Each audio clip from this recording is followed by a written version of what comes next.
ಆತ್ಮೀಯರೇ, ಇಂದು ವಿಜಯನಗರ ಜಿಲ್ಲೆ ಹಗರಿಬೊಮ್ಮನಹಳ್ಳಿ ಸರ್ಕಾರಿ ಆದರ್ಶ ವಿದ್ಯಾಲಯದಲ್ಲಿ 74ನೇ ಒಂದು ಗಣರಾಜ್ಯೋತ್ಸವ ಕಾರ್ಯಕ್ರಮದ ಧ್ವಜಾರೋಹಣವನ್ನು SDMC ಅಧ್ಯಕ್ಷರಾದಂತಹ ಶ್ರೀಯುತ ನಿಂಗಪ್ಪ ಪೂಜಾರವರು ಧ್ವಜಾರೋಹಣ ಮಾಡಿ ಕಾರ್ಯಕ್ರಮಕ್ಕೆ ಚಾಲನೆ ನೀಡುತ್ತಾ, ಈ ಒಂದು ಕಾರ್ಯಕ್ರಮದಲ್ಲಿ ಸ್ಟೂಡೆಂಟ್ ಪೊಲೀಸ್ ಕೆಡೆಟ್ನ ಎಲ್ಲ ಕೆಡೆಟ್ಸ್ಗಳು, ಅಧ್ಯಕ್ಷರಿಗೆ, ಮುಖ್ಯ ಗುರುಗಳಿಗೆ, SDMC ಸದಸ್ಯರಿಗೆ ಎಲ್ಲರಿಗೂ ಕೂಡ ಸಂಪೂರ್ಣವಾಗಿ ಮಾಸ್ಟ್ ಪಾಸ್ಟ್ ಮೂಲಕವಾಗಿ ಧ್ವಜವಂದನೆ ಕಾರ್ಯಕ್ರಮವನ್ನು ನೆರವೇರಿಸಿಕೊಟ್ಟರು.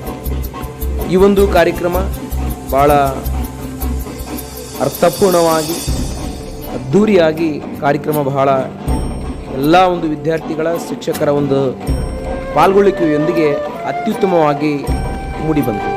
ಈ ಕಾರ್ಯಕ್ರಮದಲ್ಲಿ ಅತ್ಯುತ್ತಮವಾಗಿ ಭಾಷಣ ಮಾಡಿದಂತಹ ವಿಶ್ವಾಸ ಮಾತನಾಡಿದ್ದು ಹೀಗೆ: ಮನಗಂಡು ಡಾಕ್ಟರ್ ಬಾಬು ರಾಜೇಂದ್ರ ಪ್ರಸಾದ್ ಹಾಗೂ ಡಾಕ್ಟರ್ BR ಅಂಬೇಡ್ಕರ್ ಅವರ ಅಧ್ಯಕ್ಷತೆಯಲ್ಲಿ ಸಂವಿಧಾನ ರಚನೆ ಸಭೆಯ ಕರಡು ಸಮಿತಿಯನ್ನು ರಚಿಸಿ ಸತತ 2 ವರ್ಷ 11 ತಿಂಗಳು 18 ದಿನಗಳ ಕಾಲ ಪರಿಶ್ರಮದ ಫಲವಾಗಿ ನವೆಂಬರ್ 26, 1949ರಂದು ಸಿದ್ಧಪಡಿಸಿ ಜನವರಿ 26, 1950ರಂದು ಜಾರಿಗೆ ತರಲಾಯಿತು. ನವೆಂಬರ್ 26ರಂದು ಅಂಗೀಕರಿಸಿ ಜನವರಿ 26ರಂದು ಜಾರಿಗೆ ತರಲು ಕಾರಣವೇನೆಂದರೆ, ಭಾರತಕ್ಕೆ ಸ್ವಾತಂತ್ರ್ಯ ಸಿಗುವ ಮೊದಲು ಜನವರಿ 26ರಂದು ಪೂರ್ಣ ಸ್ವರಾಜ್ಯ, ಜನವರಿ 26, 1930ರಂದು ಪೂರ್ಣ ಸ್ವರಾಜ್ಯ ದಿನವೆಂದು ಘೋಷಿಸಿ ಪ್ರತಿ ವರ್ಷ ಸ್ವಾತಂತ್ರ್ಯ ದಿನವನ್ನಾಗಿ ಆಚರಿಸಲಾಯಿತು. ಆ ದಿನದ ಸವಿ ನೆನಪಿಗಾಗಿಗೋಸ್ಕರ ಪ್ರತಿ ವರ್ಷ ಜನವರಿ 26ರಂದೇ ಗಣರಾಜ್ಯ ದಿನವನ್ನಾಗಿ ಆಚರಿಸುತ್ತಾರೆ.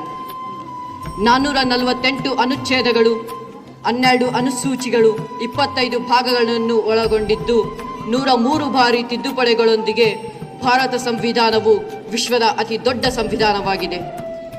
ನಮ್ಮ ಭಾರತ ಸಂವಿಧಾನದ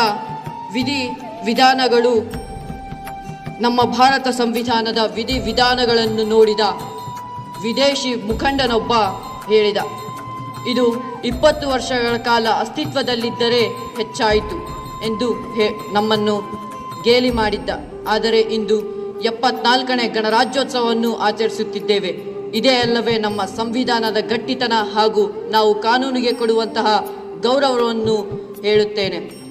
ಇಂದು ಕೊನೆಯದಾಗಿ ಈ ವರ್ಷದ ಅಂದರೆ 74ನೇ ಗಣರಾಜ್ಯೋತ್ಸವದ ಮುಖ್ಯ ಅತಿಥಿಯಾಗಿ ಈಜಿಪ್ಟ್ ಅಧ್ಯಕ್ಷ ಅಬ್ದೆಲ್ ಫತಾಹ್ ಅಲ್ ಸಿಸಿ ಅವರು ಮುಖ್ಯ ಅತಿಥಿಯಾಗಿರುತ್ತಾರೆ ಎಂದು ಹೇಳುತ್ತಾ ನನಗೆ ಮಾತನಾಡಲು ಅವಕಾಶ ಮಾಡಿಕೊಟ್ಟಕ್ಕೆ ತಮಗೆಲ್ಲರಿಗೂ ವಂದಿಸುತ್ತಾ ನಮ್ಮ ಮಾತಿಗೆ ವಿರಾಮ. ಶಿಕ್ಷಕರು ಮತ್ತು ಶಿಕ್ಷಕ ಮಾತೆಯರು ಮತ್ತು SDMC ಸರ್ವ ಸದಸ್ಯ ಮಾತೆಯರಿಗೆ 74ನೇ ಗಣರಾಜ್ಯೋತ್ಸವದ ಶುಭಾಶಯಗಳನ್ನು ಅರ್ಪಿಸುತ್ತಾ ಎಲ್ಲರಿಗೂ 74ನೇ ಗಣರಾಜ್ಯೋತ್ಸವದ ಶುಭಾಶಯಗಳನ್ನು ಹೇಳುತ್ತಾ, ಅನೇಕ ಮಹನೀಯರು ಮತ್ತು ಯೋಧರು, ಪ್ರತಿಯೊಬ್ಬ ಡಾಕ್ಟರ್ BR ಅಂಬೇಡ್ಕರ್ ಆಗಲಿ, ಜವಾಹರ್ಲಾಲ್ ನೆಹರು ಆಗಲಿ, ಮಹಾತ್ಮ ಗಾಂಧೀಜಿಯವರಾಗಲಿ ನಮ್ಮ ದೇಶಕ್ಕೆ ಸ್ವತಂತ್ರ ಕೊಡಲು ಅನೇಕ ರಕ್ತ ಬಲಿದಾನ ಮಾಡಿ ನಮಗೆ ಸ್ವತಂತ್ರವನ್ನು ತಂದುಕೊಟ್ಟಿರ್ತಕ್ಕಂಥ ಎಲ್ಲ ಹಿರಿಯ ಮಹನೀಯರಿಗೂ ಮತ್ತು ಹಿರಿಯ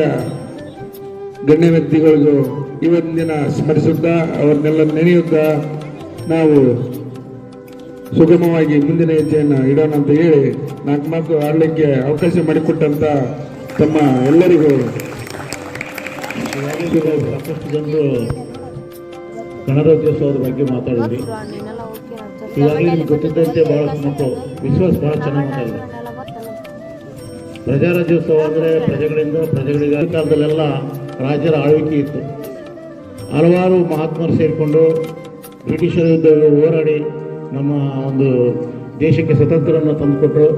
ಆಮೇಲೆ ಶ್ರೀಯುತ ರಾಜೇಂದ್ರ ಪ್ರಸಾದ್ ಅವರ ಅಧ್ಯಕ್ಷತೆಯಲ್ಲಿ ಸನ್ಮಾನ್ಯ ಡಾಕ್ಟರ್ BR ಅಂಬೇಡ್ಕರ್ ಅವರ ನೇತೃತ್ವದಲ್ಲಿ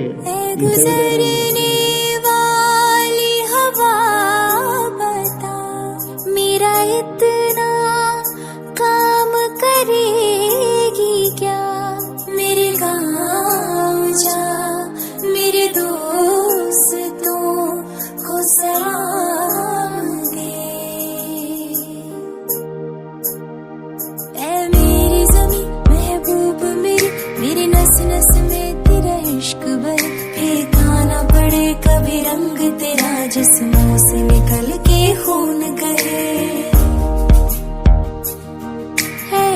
कोई ज़मीं अफसोस नहीं जो मेरे लिए सौ दर्द सहे महफूज रहे तेरे आन सदा चाहे जान मेरी ये रहे ना रहे ನಮ್ಮ ಮುಖ್ಯ ಗುರುಗಳೇ ಹಾಗೆಯೇ ವೇದಿಕೆ ಮೇಲೆ ಕೂತಿರುವಂಥ ಎಲ್ಲ ನನ್ನ ಸಹೋದರಿ ಮಿತ್ರರೇ ಆಗ ಮುದ್ದೆ ಮಕ್ಕಳೇ ಇಲ್ಲಿ ಕೇಳಿ ನಾವೆಲ್ಲ ಇಲ್ಲಿವರೆಗೆ ಮಾತಾಡಿದ್ವಿ ಏನು ಮಾತಾಡಿದ್ವಿ ಸ್ವಾತಂತ್ರ್ಯದ ನಂತರ ದೇಶ ಗಣರಾಜ್ಯೋತ್ಸವ ಆಯಿತು ಜನವರಿ 20 ಸಂವಿಧಾನ ಬಂತು ಹೌದು ರೀ ಸಂವಿಧಾನ ಬಂತು ಆ ಸಂವಿಧಾನದಲ್ಲಿ ಮೂಲಭೂತ ಹಕ್ಕುಗಳು ಮೂಲಭೂತ ಕರ್ತವ್ಯಗಳ ಬಗ್ಗೆ ಕೊಟ್ಟಿದ್ದಾರೆ ಅವುಗಳನ್ನು ನಾವು ಭಾರತೀಯರಾಗಿ ಈ ದೇಶದಲ್ಲಿ ಹುಟ್ಟಿ ತಾಯ್ನಾಡಿನಲ್ಲಿ ನಾವು ಈ ಮಣ್ಣಿನಲ್ಲಿ ಹುಟ್ಟಿದಂಥವ್ರು ಯಾರು ಅದನ್ನು ನಮ್ಮ ಹಕ್ಕುಗಳಿಗೋಸ್ಕರ ಹೋರಾಡ್ತೇವೆ ನಮ್ಮ ಕರ್ತವ್ಯಗಳ ಬಗ್ಗೆ ಕೂಡ ನಾವು ಯೋಚನೆ ಮಾಡ್ತಿಲ್ಲ ಇನ್ನು ನೋಡಿ ಈಗ ನಿಮಗೆಲ್ಲ ಹೇಳಿದೀವಿ ನೀವೆಲ್ಲ ಸ್ಟೂಡೆಂಟ್ಸ್ ಇಲ್ಲಿ ಬಂದಿದ್ದೀರಿ ಕಾರ್ಯಕ್ರಮದಲ್ಲಿ ಭಾಗವಹಿಸಿದ್ದೀರಿ ಅದು ನೀವು ಇರಬೇಕಾಗಿದ್ದು ನಿಮ್ಮ ಒಂದು ಕರ್ತವ್ಯ ಅದು ಆದರೆ ನಿಮ್ಮ ಹಕ್ಕುಗಳ ಬಗ್ಗೆ ನೀವು ವಿದ್ಯಾರ್ಥಿಯಾಗಿ ಏನು ಮಾಡಬೇಕು ಅಂತಕ್ಕಂಥದ್ದನ್ನ ಸಂವಿಧಾನದಲ್ಲಿರುವಂತಹ ಮೂಲಭೂತ ಹಕ್ಕು ಮತ್ತು ಕರ್ತವ್ಯಗಳ ಬಗ್ಗೆ ನಾವೆಲ್ಲರೂ ಕೂಡ ಚಿಂತಿಸಬೇಕಾಗಿದೆ ಬರೀ ಮಾತನಾಡೋದಷ್ಟೇ ಅಲ್ಲ ನಾವು ಹೇಳೋದ್ರ ಜೊತೆಗೆ ನಮ್ಮ ಒಂದು duties what is your duties and responsibilities ಅವುಗಳನ್ನು ಯಾವತ್ತೂ ಕೂಡ ನಾವು ತಲೆಯಲ್ಲಿಟ್ಟುಕೊಂಡ್ರೆ ನಿಜವಾಗ್ಲೂ ಕೂಡ ಆ ಒಂದು ಸಂವಿಧಾನಕ್ಕೆ ಅರ್ಥ ಬರ್ತದೆ ಮೊದಲು ನಮ್ಮ ಕರ್ತವ್ಯಗಳು ಏನು ಅನ್ನುವಂಥದ್ದನ್ನು ನಾವು ಆತ್ಮಾವಲೋಕನ ಮಾಡ್ಕೊಳ್ಳೋಣ ಹಾಗಾಗಿ ಬರೀ ವಿದ್ಯಾರ್ಥಿಗಳು ನೀವೇನು ಮಾಡಬೇಕು ಅನ್ನುವಂಥದ್ದನ್ನ ಅಲ್ಲೇ ಇಲ್ಲಿ ಕೇಳೋ ಈ ಕಡೆಗೆ ಮಾತಾಡ್ಬೇಡಿ ನಿನಗೆ ಹೇಳೋದು ಮೊದಲು ಇದನ್ನ ನೀವು ನೆನಪಿನಲ್ಲಿ ಇಟ್ಕೊಳ್ಳಿ ಸಂವಿಧಾನ ಬಂದಿದೆ ಸಂವಿಧಾನ ಜಾರಿಯಾಗಿದೆ ಎಲ್ಲ ಆಗಿದೆ ಆದರೆ ಸಂವಿಧಾನ ಅನ್ನುವಂಥದ್ದು ನಮಗೆ ಎಲ್ಲ ಭಾರತೀಯ ನಾಗರಿಕರಿಗೆ ವಿಶ್ವದ ಅತ್ಯಂತ ದೊಡ್ಡ ಸಂವಿಧಾನ ನಮ್ಮದು ಮೂಲಭೂತ ಹಕ್ಕು ಮತ್ತು ಕರ್ತವ್ಯಗಳ ಬಗ್ಗೆ ಸದಾವಾಗಿ ನಾವೆಲ್ಲರೂ ಕೂಡ ಅದರ ಬಗ್ಗೆ ಜಾಗೃತರಾಗೋಣ ಅಂತ ಹೇಳ್ತಾ ಅವುಗಳನ್ನು ಚಾಚುತಪ್ಪದೆ ಪಾಲಿಸೋಣ ಅಂತ ಹೇಳ್ತಾ ನಾನೊಂದು ಒಂದು ಸಂದರ್ಭದಲ್ಲಿ ಮಾತನಾಡಲಿಕ್ಕೆ ಅವಕಾಶ ಮಾಡಿಕೊಳ್ತೇವೆ ವಂದಿಸಿ ನನ್ನ ಒಂದು ಅನಿಸಿಕೆಯನ್ನು ಪಡಿಸಿ ಜೈ Hind. Constitution of India is supreme law for India. This is largest constitution in the whole world. Dr. Baba Saheb Ambedkar is the father of our constitution. Great Republic. Republic means country. Freedom fighters. ನಮಗೆ ಸ್ವಾತಂತ್ರ್ಯಗೊಂಡ ಭಾರತಕ್ಕೆ ವ್ಯವಸ್ಥಿತ ಆಡಳಿತ ನಿರ್ವಹಣೆಗಾಗಿ ಸಂವಿಧಾನದ ಅವಶ್ಯಕತೆಯೇ ಕಾರಣ.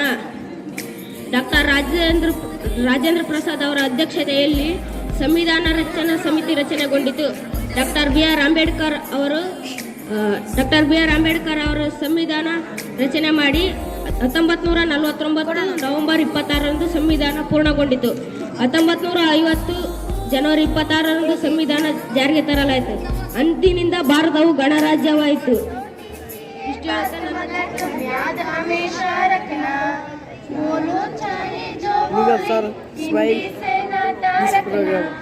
छोटी सी है बात मगर तुम याद हमेशा रखना.